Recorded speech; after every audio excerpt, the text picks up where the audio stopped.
The trend is your friend.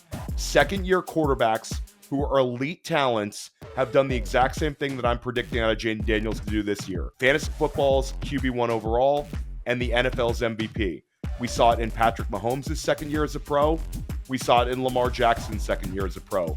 Jayden Daniels is the quarterback you want to draft at ADP, and he is the one who's going to win the MVP trophy. This is a double bet. You can win money in fantasy, and you can win money with a futures bet on the MVP. We're basically giving it away for free here at Fantasy Points. What? Why are you shaking your head? You're welcome.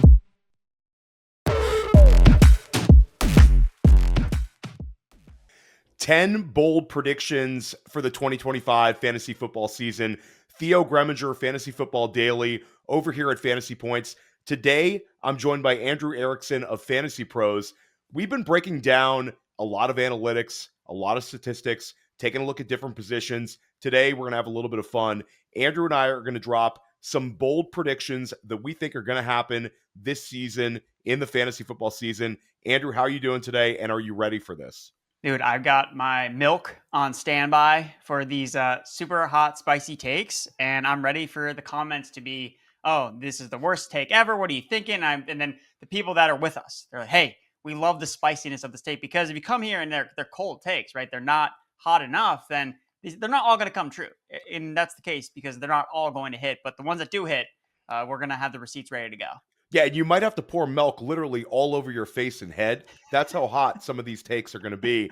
And we have a couple of takes, like co-independently, we covered a couple of the same players, which is just wild. So we're simpatico on some of our bold takes. And I'll start out with it. Every single show, I feel like I'm singing the praises of Drake London.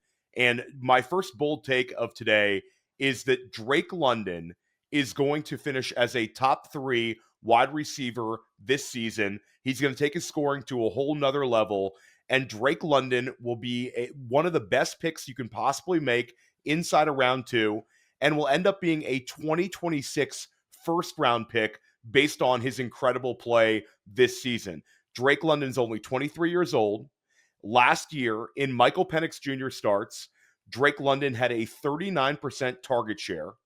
He had a first read rate of 45.1%. This is a player who went absolutely bonkers in the games that Penix started, and we have the analytics to back it up. You also have, with Michael Penix starting, I think Atlanta is going to be a lot less turnover prone than we saw with Kirk Cousins.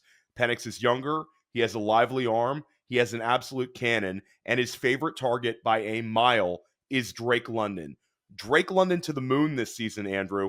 Drake London is going to be an absolute smash. Top 3 scorer at the wide receiver position.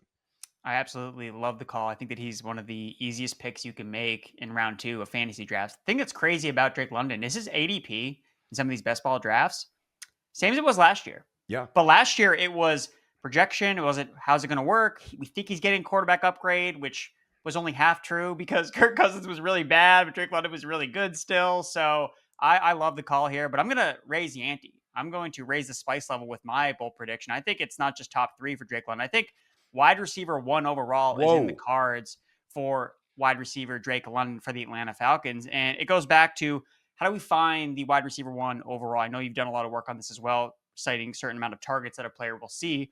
Obviously, we could see Drake London seeing a boatload of targets in this offense with really Darnell Mooney, and then who else is there? The running backs out of the backfield, Kyle Pitts, who knows how his foot's, so who knows if he's going to be on the team. So for Drake London, I think that the key for him is these red zone targets. The last 6 wide receiver 1 overall finishers have all led the NFL in red zone targets. And despite Drake London's ups and downs throughout his young career, the one thing that's always been a staple has been his red zone target rate. Led the NFL in red zone target rate over the last 3 seasons. Last year, 23 red zone targets, that tied 3rd most in the NFL, 14 end zone targets, that was also top 10. So I think that his path to touchdowns is very high. I think he could have double-digit touchdowns. Again, we saw last year he had the receptions, he had the yardage, 100 catches, over 1,200 yards. He had 9 touchdowns in year 3. So I think that entering his 4th season here, that Drake London, the ceiling is just so high for him. I think he really could be the number 1 wide receiver. And I think to your Penix point, you laid out how good London was, how effective he was when Penix was under center. Michael Penix showed us at Washington that he is a talent elevator. How did all the Washington Husky receivers do year one? Not so great. Not so good. Not so great because, hey, they lost their quarterback. None of them had Michael Penix as rookies. Well, so Michael Penix entering year two. I think that this is a really ceiling spot for Drake London. The last point I want to make, you have Zach Robinson, the OC for the Falcons, coming over obviously from the Sean McVay tree. And something that I looked at with London in terms of his usage just last year was he played more in the slot than he has done traditionally. And it reminded me a lot of some of these other receivers where Puka Nacua, right? Cooper Kupp is always in that slot role, but occasionally the Rams would move him inside. Same thing with Nico Collins, right? Again, viewed as a primary X wide receiver, but they would intentionally move him inside to get him free looks. And those guys both dominated last year when they were healthy and on the field. And I just could see the exact same thing with Drake London, where, the Falcons, they just decide, hey, let's just move away from Ray McCloud. Let's not have him be a thing anymore. Move some more of those opportunities towards Drake London. And I think, man, if he stays healthy, I think wide receiver one is fully in the cards. Yeah, and it sounds spicy, but I mean, my top three take was spicy enough, but you took it to another level. But I think you're on to something. And when it comes down to it, like we saw 2 seasons ago, CeeDee Lamb was the wide receiver one overall, going at about the 1-2 turn. London, you're getting a few picks later. So we've seen this be sort of a trend. We haven't had a really shock wide receiver one overall finisher since Cooper Kupp's year, where Kupp was like a 4th round pick, a 3rd round pick at times. And then he sort of just dominated fantasy that year. For the most part, this has been a 1st round and 2nd round bet. So I love it. I love that you're going there. You bring up the red zone targets. It's targets and catches. The wide receiver one overall is going to lead the NFL in targets and catches. We've seen it for every single season over the last 5 years. So you bring up 6 years with the red zone targets. It's a pretty static number. And when we actually look at the total number of players who can actually be the wide receiver one overall, it's a pretty short list. Ja'Marr Chase, Justin Jefferson, CeeDee Lamb, Puka Nacua, Malik Neighbors. Is Amon-Ra St. Brown sort of out of that mix with the potential knee injury and the fact that his targets took a step back last year? Maybe. And I'll throw Nico Collins in the list, Brian Thomas Jr., Drake London, and then I think I'd go the lowest possible drafted wide receiver that I think has this in the range of outcomes would probably be Ladd McConkey. Would you agree on that one? Yeah, I think that's a pretty good list. I'm glad that you mentioned Nico. I think that Nico is probably the other dark horse candidate. Again, they're 1st round, 2nd round picks for a reason because they all have really high ceilings. But Nico is top 5 in receiving yards per game over the last 2 seasons. And his competition is significantly worse than it was last year between, again, they're rookies that we think could be exciting between Noel and Higgins, but they're still rookies at the end of the day. It's not Diggs and Tank Dell, who are more established players, at least entering last season. Yeah, Nico, the big argument for Nico is the rookies kind of usurp Kirk, and it's competing against 2 rookies every single week. And even if it is Kirk, I mean, Kirk is just miles and miles away from Nico. So you heard it here. Drake London, wide receiver, top 3 scorer from me, and the wide receiver one overall from Andrew. Let's take it to the running back position. So we have to go all the way back to 2004. Curtis Martin at 31 years old averaged 19.95 points per game in PPR. He had 319 total points. And this year, Derrick Henry is 31 years old. Derrick Henry last year had this unbelievable season. He had nearly 2,000 rushing yards. He had his 2nd highest rushing yardage total of his entire career, 1,921 rushing yards. Yards per carry was the best he's ever had, 5.9 yards per carry. He had 18 total touchdowns, which tied a career best, and he averaged 19.8 points per game. Derrick Henry is in the 2nd round, right alongside Drake London at 31 years old. And I get it. I'm usually an ageist when it comes to running backs, but when it's a running back that's attached to Lamar Jackson in a Todd Monken offense, I'm willing to pull the trigger. Derrick Henry, I think, is a strong pick at ADP this season, and I'll take it even a step further. Derrick Henry will set the all-time record for points per game by a 31-year-old running back. Just by a hair, he'll average 20.1 points per game. He's going to be a massively good pick for you inside of round 2. bet on Lamar Jackson, bet on Derrick Henry, and shout out to Curtis Martin. Your record is going to get broken this year by Derrick Henry. And I'll put a little asterisk here.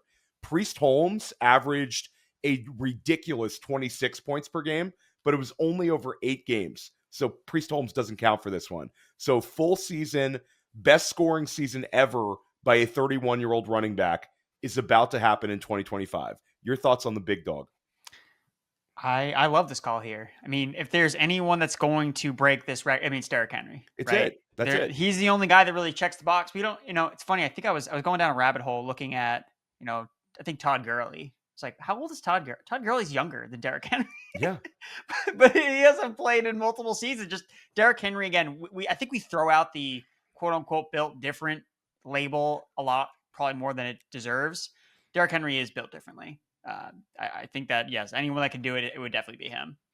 Yeah, and it's this might be the last time we ever see a player this age score this amount of fantasy points.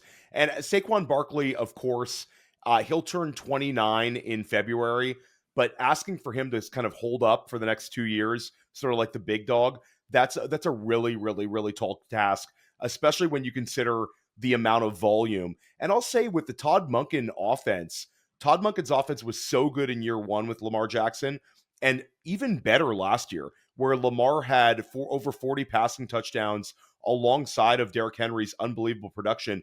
There's a chance that this offense just completely leads football in scoring by a comfortable margin, creating even more touchdown scoring opportunities for Henry. So everything's there for a massive season. But your running back take here is even spicier, maybe the spiciest one of the entire show. Yeah, this is as far away from low-hanging fruit as you'll find on this bold prediction show. So for me, I'm going towards the rushing touchdown market. And last year, if anyone that had followed me, I was very vocal about Roschon Johnson as a dark horse to lead the NFL in rushing touchdowns. Now, that obviously did not pan out. Maybe it was just a year too early. So still holding out for RJ to deliver in Chicago. But this year, I'm pivoting. I'm going towards a much better offensive ecosystem with the Minnesota Vikings. And my bold prediction is Jordan Mason leads the NFL in rushing touchdowns. And I think there's a couple of reasons why I think that this could happen. It's not just a bold prediction. I love Jordan Mason in fantasy drafts where he's going. And it's because I like the upside of him in this offense that I think could be a little bit more dependent on the run. I know that we've traditionally seen this Vikings offense just throw, but JJ McCarthy, young quarterback coming off a season-ending injury. Okay, maybe they ease him in a little bit. They revamped the interior offensive line, Ryan Kelly, Will Fries, Donovan Jackson. So you got some veterans and a rookie up front to really bolster the interior because they struggled to run the ball in between the tackles last season. Aaron Jones was really bad at the goal line. Worst of his career in terms of EPA, 14.4 EPA, goal to go, dead last among all running backs, 6 touchdowns scored below expectation. So I think that the Vikings went out and acquired Jordan Mason for one reason only. Hey, this is going to be our grinder back that we're going to use at the goal line. Now, Mason had his own struggles at the goal line last year too, so it's possible that neither guy ends up being the goal line back and then just McCarthy dropping back to throw it. It's touchdowns to Addison, Hawkinson, and Justin Jefferson. I don't think anyone would be surprised by that, but for me, if Jordan Mason can take advantage of a goal line role, which I think that he's going to open up the season with, if this offense does what it always does with O'Connell calling the shots, I think that he could definitely flirt with double-digit touchdowns. And hey, if you're getting double-digit touchdowns, you're going to end up being at the top of the leaderboards when it's all said and done. So give me Jordan Mason to lead the NFL in rushing touchdowns. Yeah, and when I read this, like we exchanged our bold predictions before we recorded, when I read this, I'm like, I wish this was my bold prediction because it's so spicy, but it's also one where you could really squint, and you've got some history behind this. Similar situations where a player just has an outsized number of rushing touchdowns. Last year, it was like the cream of the crop. It was Derrick Henry, 16 rushing scores. Jahmyr Gibbs tied him with 16. And then, of course, James Cook had that incredible touchdown scoring efficiency last year in Buffalo. But if we go back to the previous 2 seasons, what were the odds of Raheem Mostert leading the NFL in rushing scores in 2023? About probably the same as Jordan Mason's now. And Jamal Williams in 2022 was a shock, an absolute shock. He was being drafted well behind DeAndre Swift. So both of those guys are sort of a great sample size of it can actually happen. Go back to 2016 in your neck of the woods. the LeGarrette Blount huge touchdown season, 18 rushing scores that year. So we have 3 of the last 10 years have been a surprise touchdown leader among all running backs in terms of rushing scores. So I absolutely love that one, Andrew. Yeah, and to your point about the Mostert and Jamal Williams corollary, so something that's interesting with those guys, and this actually goes against Jordan Mason, but actually works in favor of Aaron Jones. I mean, I could be wrong about Mason. Let's say he flames out again at the goal line. They decide, well, we're just going to give Aaron Jones the goal line roll again and see if it works better this year. Maybe he hits on touchdown regression. Jamal Williams and Raheem Mostert, it was both their second seasons with those teams. So it was a second season with Detroit. Jamal didn't do a lot his first year and then blows up the next year. Raheem Mostert, I believe, was traded. He got traded to the Dolphins mid-year, and then it was that first season fully under that offense that then he took off and scored all those touchdowns his second full season with the Miami Dolphins. So again, I think there's an opportunity here with this Vikings backfield where we're really excited about McCarthy and the pass game and the weapons, but Aaron Jones is not expensive, and he's an efficient player. He catches passes. Jordan Mason, not expensive player. I just think this run game overall is being a little bit undervalued. Yeah, and I think the offense is being undervalued because I think J.J. McCarthy is going to come in and be really, really, really efficient. He's also got the added mobility. That's sort of an X factor for him. It could also open some things up for the running back. So an absolute ton to like here. Andrew, what do you have going on this time of year, and where can people find your work? Content. You're looking for more content outside of Fantasy Points. Fantasy Pros has got you covered. We have the Best Ball Draft Kit, which features a lot of my articles on best ball content. So if you want to start drafting right now, you can't wait for redraft. We've got you covered in there, from Underdog, DraftKings, and to our favorite partner, Fast Draft, who is sponsoring the Best Ball Draft Kit. That's all covered. And then we're also releasing our redraft kit. So focus a little bit more on those season-long leagues, managed leagues. So yeah, if you're looking for stuff to do, read some articles, watch some videos, Fantasy Pros has got you covered. Yeah, and I highly recommend Andrew's work. It's always fire, and our podcasts always turn out really, really well. So big shout out to you coming on Fantasy Football Daily. Let's keep this thing going. We dropped some really, really hot takes, and let's keep it going here. For me, it's Jameson Williams' season. He's steamed up to wide receiver 25 overall on Underdog. He's steaming up in FFPC. There's a ton of positive coach speak here, where John Morton, the new offensive coordinator, and Dan Campbell have both signaled out Jameson Williams as a player who's going to take his game to a whole nother level. Morton said that this is going to be his breakout season, which is very interesting because most fantasy managers would say, Coach, Jameson, he broke out last year. He averaged over 14 points per game. He had over 90 targets. He really took his game to another level. So for them to say that there's a lot of room for run for Jameson, that gets me very, very excited. I think that he's going to average 16 points per game. Jameson Williams is going to finish as a wide receiver 1 for the first time in his career. He's going to have way more consistent usage than last year. Last year, we saw the usage spike compared to what we saw in years past, but I think there's a lot more room to run with a new offensive coordinator and a new confidence level in Jameson. There were multiple teams who called on Jameson Williams throughout the NFL draft, trying to trade for him. The Lions stood pat, and they probably could have gotten a first-round pick out of him by moving him. So this was a huge one. I think he has 10 touchdown catches. He has 115 or more targets, a massive year 4 leap in terms of targets, in terms of touchdowns, in terms of everything. Jameson Williams, 16 points per game, and finishes as a wide receiver 1. I love it. But again, we're overlapping here with bold predictions. So I'm going to up the ante again, break out the ghost peppers. I'm going to make the prediction that he not only finishes as a wide receiver 1, but he actually outscores his teammate Amon-Ra St. Brown. That's Jameson so spicy. Williams becomes the Lions' de facto wide receiver 1 this season in 2025. And I thought about this before we had this knee injury thing with Amon-Ra St. Brown. So that's not something I was really considering. I'm just looking at a player that has continued to ascend. And to your point about the Lions talking about this is another breakout year, I was taken aback by that comment because I'm thinking, man, this guy already broke out. But it just seems like all of the baggage, the injuries, the off the field shenanigans, what he's doing, I think it's all behind him. And he is ready, locked in, dialed in, and ready to go and ready to be the guy that the Lions took 12th overall. Like that's the thing that I forget with Jameson, where I was super high on him as a prospect, but it's been such a slow burn with him because of all these other things that have kind of not derailed his career, but slowed it down a little bit. But right now, I think it's all gas and no breaks for Jameson Williams. What we saw last year after week 10, after he came back from the suspension. So his target share was almost a near dead split with Amon-Ra St. Brown, except for that one game against the Bills in week 15, where Amon-Ra St. Brown got 18 targets. So that one game really skews the target share in terms of the Sun God versus JMO. But every other game you look, it's 8-7, 7-8, 7-10. It's very, very, it's cleaner. It's not so weighted towards one player, the Sun God. And I know we're all trying to figure out, we're all pulling our hair trying to figure out, okay, who's going to be the slot receiver for the Bears and Ben Johnson's offense. But then we have to take a look, kind of step back and think, well, maybe that means this new offense in Detroit is not going to be centered around the slot receiver anymore. Maybe it's not so Sun God centric.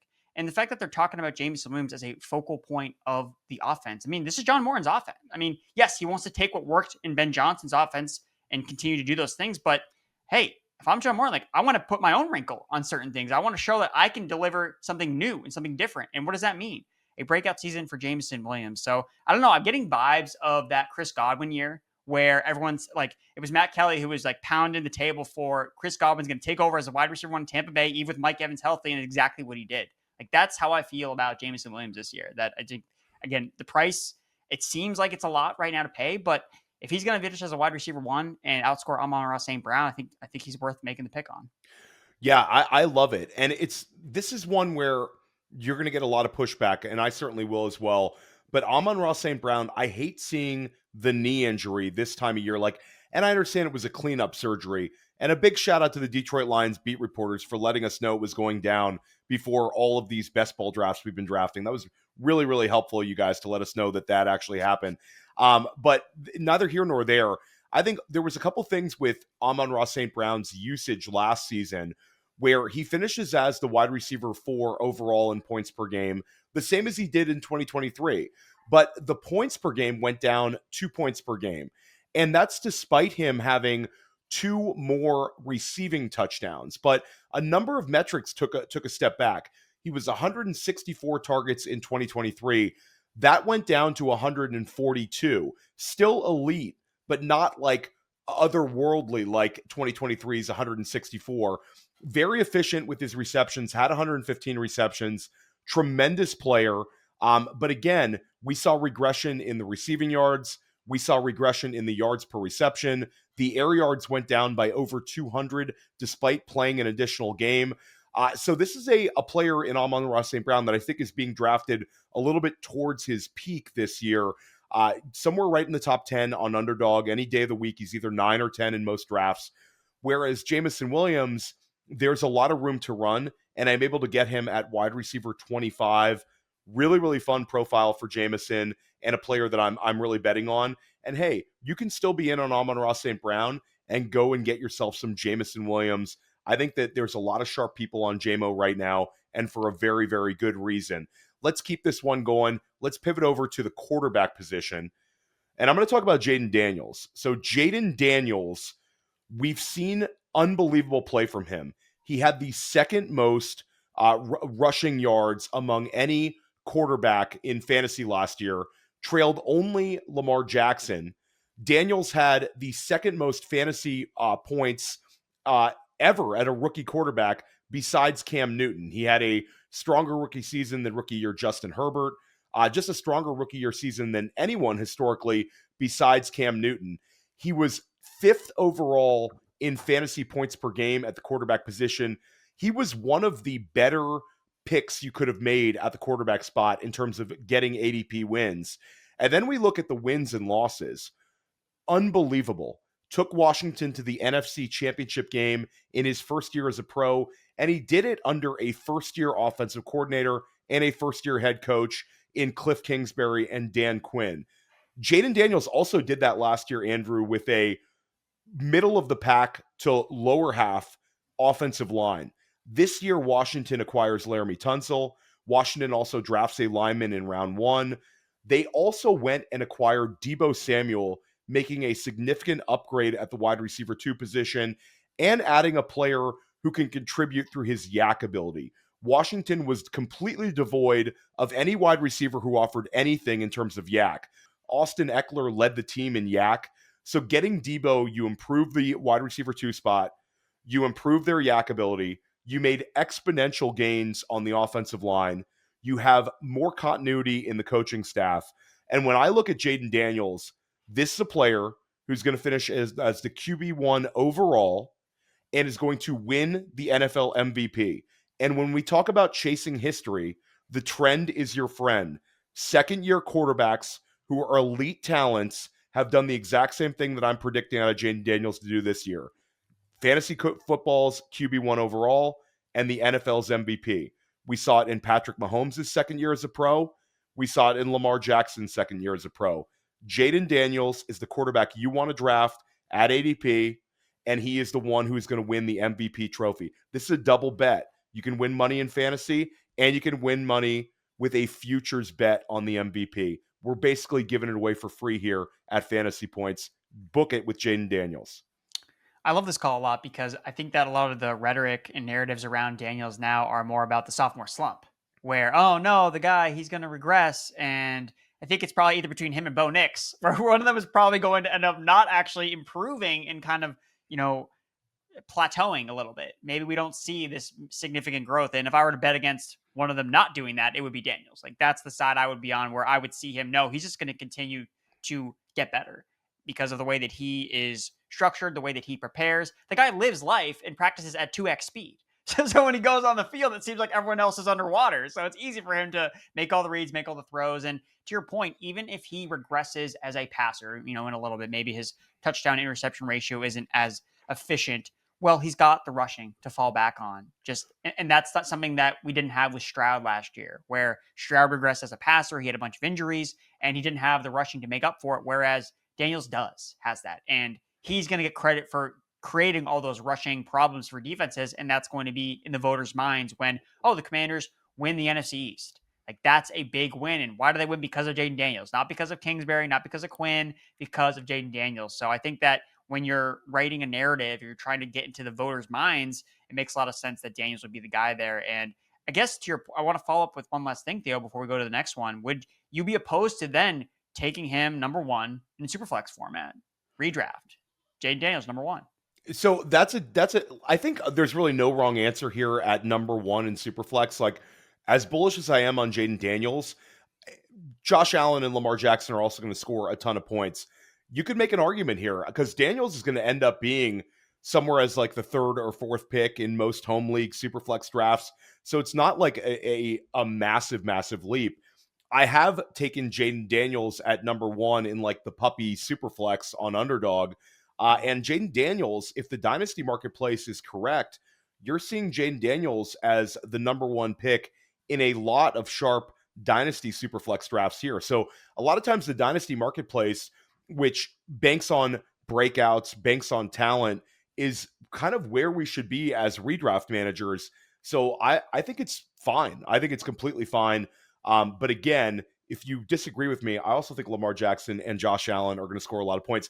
In my top 50 at Fantasy Points, I have all three of them higher than ADP in single QB leagues right now. I think it's a very strong tier at the top for us. What is your bold take here? You've got a quarterback take here, and it may or may not be for your New England Patriots. I like how you laid it out there. May or may not be. Drake Maye. That's the hometown of Andrew Erickson. The hometown is the state of Massachusetts. So yes, there you go. Drake Maye, for me, he's going to be a top 5 fantasy quarterback this year. And it starts with the rushing that he can offer. So last year, among the 7 passers that recorded at least 30 rushing yards per game, including Maye, so 5 of them were top 6 in terms of scoring on a per drop back basis. So he's already checking off the minimum requirements, those thresholds of, okay, he's already running enough to be a top 6 fantasy quarterback. Now it's just a matter of, okay, can we get the touchdown numbers up? Can we get more designed rushes for him? And just the other things that I looked at with Drake Maye, again, watching him every single week, seeing what he was able to do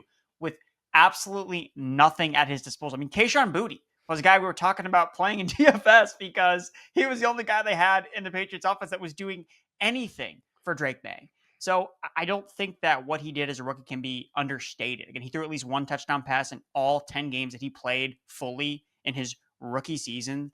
Again, he was QB 15 in terms of points per game in those games that he was healthy, 18.1. And he threw at least one passing touchdown in 8 consecutive games.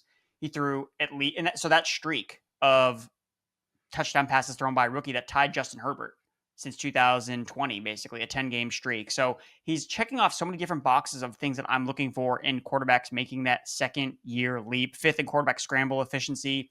And when you look at his scramble efficiency compared to the top tier quarterbacks in the NFL, the only other guys that he was behind were the quarterbacks of the final 4 teams in the conference championship games. Like that's the territory. Those are the conversations, the other quarterbacks that were talked about in the same vein with Drake Maye when it came to quarterback scramble efficiency. So when he's taking off, making plays with his legs, looking downfield, like he is making it work. So I think that he's being undersold when it comes to Josh McDaniels. Josh McDaniels, I think, is a terrible head coach, but as an offensive play caller, we've had success with young quarterback. Mac Jones, his rookie year, he was really efficient. Mobile quarterback Cam Newton. Again, it seems like it never happened because during the COVID season, but Cam Newton was the quarterback for the Patriots at one time, and he had a really fun season for fantasy because of the mobility that he was able to offer, especially around the goal line at the red zone. So I think this is the year that Drake Maye finally gets unlocked, and I think takes a massive sophomore leap.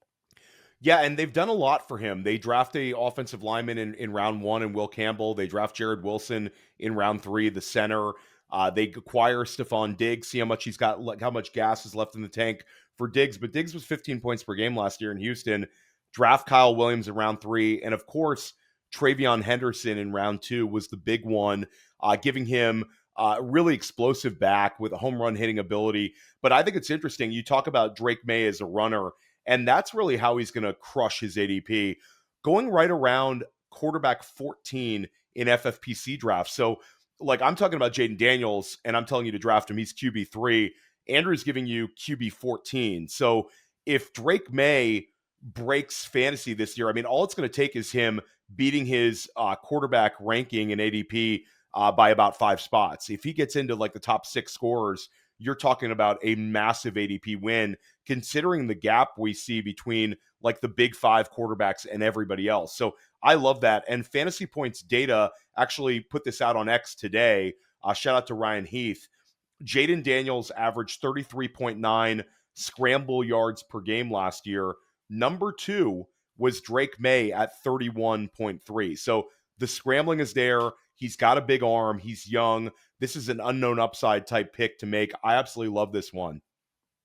Yeah, it's fun because I used to never be able to draft the Patriots quarterback because Tom Brady would always go way too high in every single draft because there was always a lot of homers and he never run. He was not a rushing quarterback. So I always knew the value's never there to take Tom Brady. But finally I can be in on a Patriots quarterback for fantasy football because he's checking all the boxes and I can't wait to watch him play. Yeah, and so for me, the next one is, we've talked about wide receivers, we've talked about running backs, we've talked about quarterbacks. Let's take it over to the tight end position. And I think this is going to be the year of the tight end. Last year, we saw Brock Bowers break through, have the best rookie season ever by a tight end, broke Puka Nakua's record for receptions. Unbelievable year from Bowers. He's now the tight end 1 in ADP. Trey McBride also had just an unbelievable season. He was neck and neck with Bowers in terms of points per game. Along with Bowers, they both had these absurd catch total seasons. Bowers ended up with 112 receptions, McBride with 111. Those are 2 of the top 4 reception totals all time at the tight end position.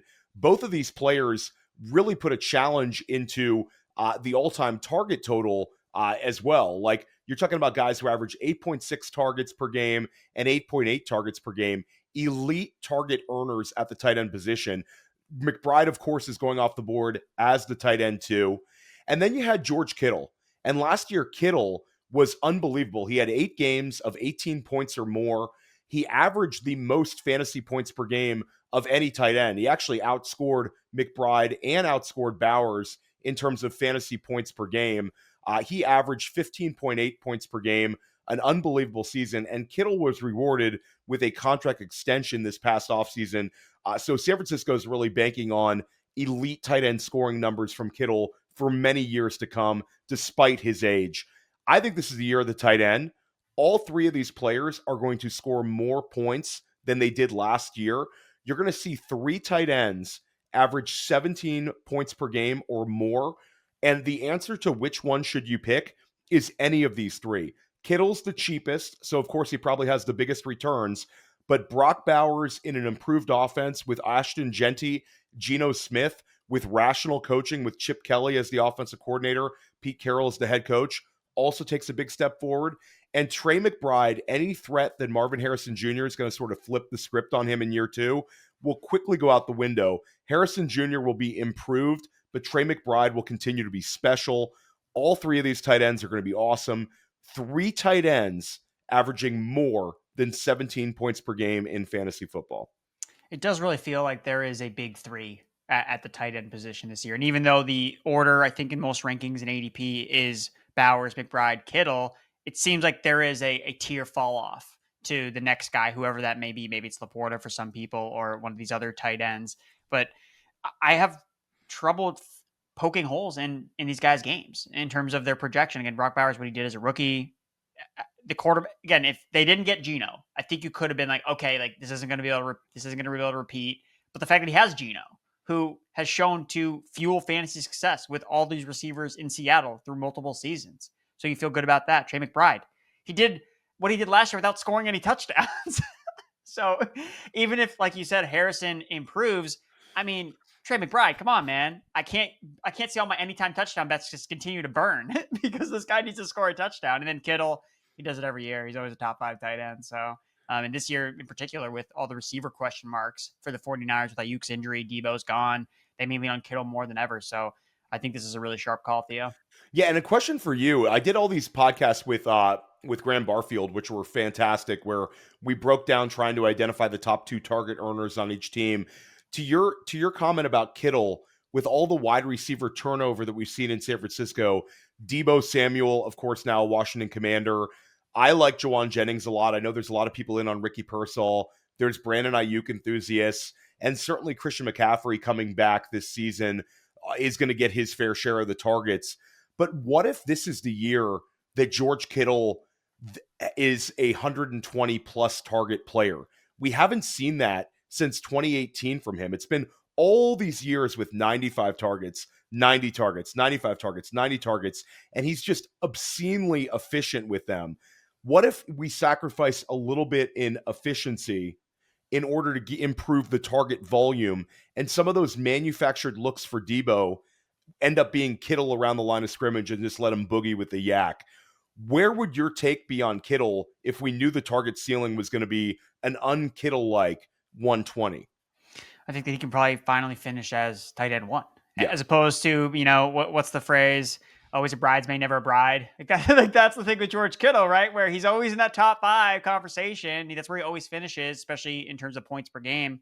But if he gets that accompanied volume to get him over that tight end 3 status, I think that's really firmly in play, and you can see it in his ADP, which I do think still is a really good value, especially in half PPR, where yes, Kittle sometimes will disappear some weeks, but the weeks where he blows up and scores 3 touchdowns and goes for 150 yards, like he's going to be in your tight end, he's going to be in your flex spot. It doesn't matter. He's hitting your lineup in best ball.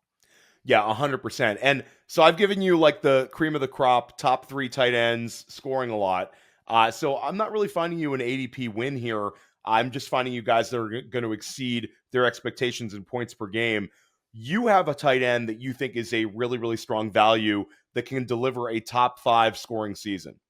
Yeah, so I'm going to go with Tucker Kraft. So if one of these guys falls out of the top 3, whether it's an injury or something else happens, I think that Tucker Kraft for the Green Bay Packers could enter this conversation because he gives off a lot of George Kittle vibes to me when it comes to get this guy the ball and just watch him make plays. Number 1 in the NFL in yards after the catch per reception at 8.8. He led the NFL among tight ends in broken tackles last year. He was second to only the aforementioned George Kittle in terms of 20-yard catch rate. So all this guy does is make big plays.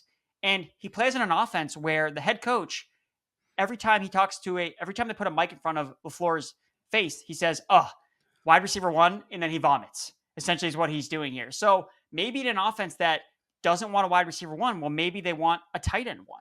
Because what LaFleur has said in some of these pressers is, yeah, Tucker Kraft could be a George Kittle, Travis Kelce type player.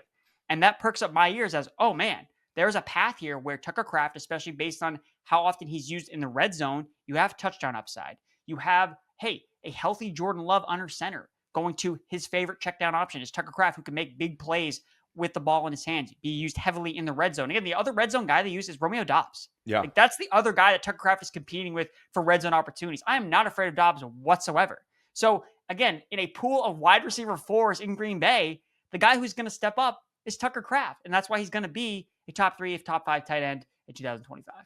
I love this one. And when we were trying to unpack, Graham Barfield and I were trying to unpack like Green Bay, this is a team where no one had more than 75 targets on the entire team last year, which is just shocking. Jayden Reed, Matthew Golden are going back-to-back on underdog, whereas Tucker Kraft is a guy that's going as a low-end tight end 1, high-end tight end 2, depending on the format you're drafting in. Kraft last year took a big step forward, 7 receiving touchdowns, had 70 targets. Why can't that number take a big step forward heading into his 3rd year as a pro? I love this one. And one of the most simple ways for us in fantasy to find huge wins at the tight end position is simply to identify tight ends who can lead their team in targets or finish as the number 2 target earner. And I love that you bring up the yak, because a lot of like Tucker Kraft is truly, truly special with the ball in his hands in terms of his yak ability. A lot of people pushed back on that last year as sort of a sample size thing, but I think it's going to be sustainable where Kraft is going to continue to be a yak king this year. So I like that one a lot. That is a lot of fun. Tucker Kraft, certainly a very, very affordable tight end, and one with some real unknown upside. And one more thing to unpack here, Andrew, and you're curious your thoughts on this. We saw Green Bay this year take a wide receiver in round 1 and take Savion Williams in round 3. So they get Golden, they get Savion Williams. Last year, they were the 3rd most run-heavy team in football. We're about 50% rush attempts versus pass attempts. So they were right down the middle, up with Philadelphia and Baltimore. I don't think that's what they want. The year before, they were a 58% pass attempt team. I think they want to get a little bit back more towards that balanced approach. Do you agree with that? I do. I think that Jordan Love was constantly banged up with different injuries. What they did with Malik Willis worked when he was in at quarterback as a rushing mobile threat alongside Josh Jacobs. Josh Jacobs scored a bunch of touchdowns, was very productive last year for fantasy football. I don't think that this means Jacobs falls off a cliff, because the offense, I think, can be still good, but Jordan Love's their franchise quarterback. And I think that he is what he showed his first year as the starter. He's more than capable of doing what happened last year, where I think he was battling through injuries constantly. And I think that the receivers obviously did not help him out. And you know who was not dropping passes left and right? Tucker Kraft. So that's why he's going to get the rock. Love it. And we're actually going to give you a couple of bonus bold predictions here. Some of these are pretty bold, and I'll get us started. Calvin Ridley, top 18 scorer at the wide receiver position. You get Ridley right now somewhere between wide receiver 32 and wide receiver 35 in ADP. It's the Terry McLaurin, Cortland Sutton corollary, where a rookie quarterback comes in with improved play than the quarterback the year before. You have a clear alpha wide receiver 1 in the offense. Ridley's not anything dynamic or special at this point in his career, but what he is far and away the best thing that Tennessee has going. Ridley has over 250 targets over the last 2 seasons combined.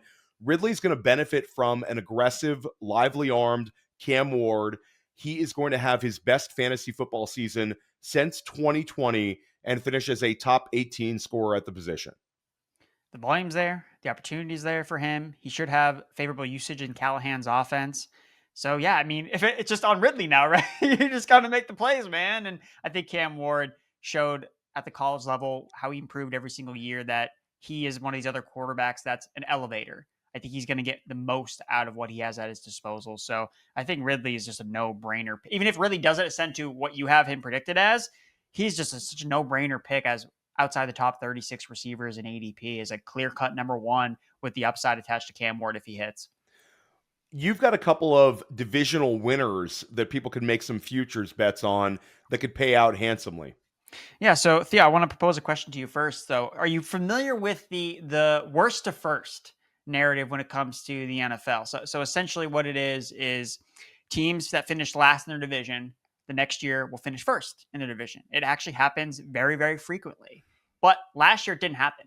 It broke a 4-year streak. But how often has this actually happened? So since the 2002 realignment, only twice has one team not at least finished first in the division the following year. And considering it didn't happen last year, one of these teams is going to finish first in their division. So the way I look at it is the Titans, I think, are an option. Again, AFC South's pretty weak.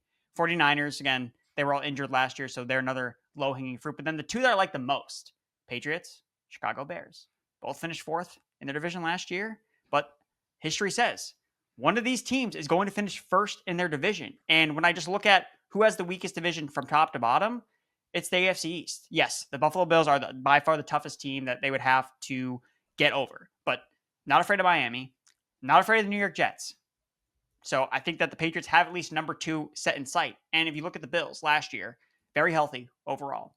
Already dealing with injuries. Joey Bosa, he's already hurt, guys. Just in, Joey Bosa's already hurt. James Cook's not at practice. We don't know when he's going to show up. So if they don't have as great of injury luck, the Patriots last year were very injured, had the toughest schedule in the NFL. Neither the case this year. I think they're going to be much better in terms of health. They have a much better schedule. I already talked about loving Drake Maye as taking that second-year leap. And if the Buffalo Bills suffer a few more injuries than anticipated, then I think that maybe the Patriots could push them for the division title. So it's been a while since the Patriots have been AFC East champs. Used to be every year, basically, around like week 14, week 15, they'd lock in the division and we'd be good to go. But I think this year, the Patriots take it back. The Patriots will be AFC East winners and will go from worst to first. I mean, I love it, and I think I ribbed you a little bit in the pre-show because, of course, you are a New England Patriots fan. But I think when you back it up with the historical trend, makes a lot of sense, and it's sort of a double bet on your Drake Maye enthusiasm. Mike Vrabel, Josh McDaniels, a lot of like positive vibes in New England right now. So I think it's going to be Buffalo, but maybe New England gets number 2 and gets a wild card. And sort of to your argument, it's also a lot of what we talked about. I think a big narrative for this season is just how special the 2024 quarterback class is.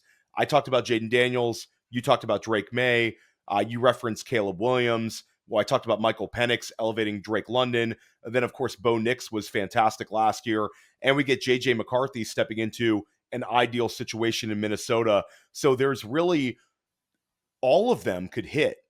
We love finding like a bust out of every single class. This is a year where we might look back and say, whoa, this 2024 class is truly, truly special. I'll give you a couple of my bonus picks. Really the last one for me is the year 3 running backs. We're talking about Bijan Robinson. We're talking about Jahmyr Gibbs. We're talking about Devon Achane. And we're talking about Chase Brown. All 4 will finish as top 8 scorers at the running back position. Bijan Robinson will finish as the RB1 overall. Jahmyr Gibbs, running back 2. Derrick Henry, running back 3, Devon Achane, running back 4. Chase Brown sneaks in there as well. Ashton Genty and Saquon Barkley both sneak in as well. So for me, it's all of these players are fantastic. We talk about the 2024 quarterback class. It's the 2023 running back class as well. Fantastic, fantastic class. I know you have a great deal of enthusiasm for this year's rookie class at running back as we do at Fantasy Points, but I think the year 3 backs are going to be the ones who really, really drive the needle in fantasy football. We both love London, but that Atlanta offense could take a huge step forward. There's potential that we get the RB1 overall and wide receiver 1 overall out of that offense. Jahmyr Gibbs, I think the X factor here for me is we really have to just go back to last year's fantasy playoffs with a new offensive coordinator coming in, just how much of the David Montgomery usage was spurned by Ben Johnson versus Dan Campbell. Now, a lot of people assume this is Dan Campbell's guy. We're going to see everything being the same with a healthy DeMonte. But what if it's DeMonte having 10 to 15% fewer opportunities? Those go to Jahmyr Gibbs. That would open things up for Jahmyr Gibbs to be a massive ADP winner. And of course, Devon Achane, I have to say something positive about every single podcast. Had to sneak him in as well. And we love Chase Brown. I think the point that I was taking away from those 3rd-year running backs is, what do they all have in common besides entering year 3? They all catch passes. And that's, again, the simplest form, the cheat code. Again, we overthink things. We go into all the advanced metrics. And at the end of the day, does this guy catch passes or not? And those guys all do. And that's why they have such high ceilings. So I almost kind of forgot that they were all in the same draft class. It's awesome. It's awesome. because they don't think like I don't think, but I think Bijan and Gibbs I always kind of group together, and then Achan as that other player that was taken later, and then again, oh yeah, Chase Brown, another year 3 guy. So yeah, I like that a lot. Yeah. A lot of fun today. Andrew, let everybody know once again where they can find your work. Yeah, so I am over on X at Andrew Erickson _. That's my handle basically across all social media platforms, whether Instagram, Blue Sky, TikTok. So doing it all, fantasy content across all platforms. And you can find all my written content over at Fantasy Pros. Again, if you want to check out the best ball draft kit, we have best ball articles up on there. And also the redraft kit, which is coming out next week, June 15th. So if you're already prepping, looking for cheat sheets, looking for avoids, player targets, it's all going to be in there. Because what else are you going to be doing in the middle of June is getting ready for your August fantasy football draft. Let's go. It never ends. Make sure you check out School of Scott. Jacob Gibbs joining Scott Barrett and I this week. Check out Dynasty Life. Joe Dolan's going to be joining me this week. And then the 2 recent episodes besides Andrew's on Fantasy Football Daily with Graham Barfield are absolute fire. Make sure you're following Andrew everywhere. Stick with us here at Fantasy Points. We're going to help you crush your fantasy football leagues this season.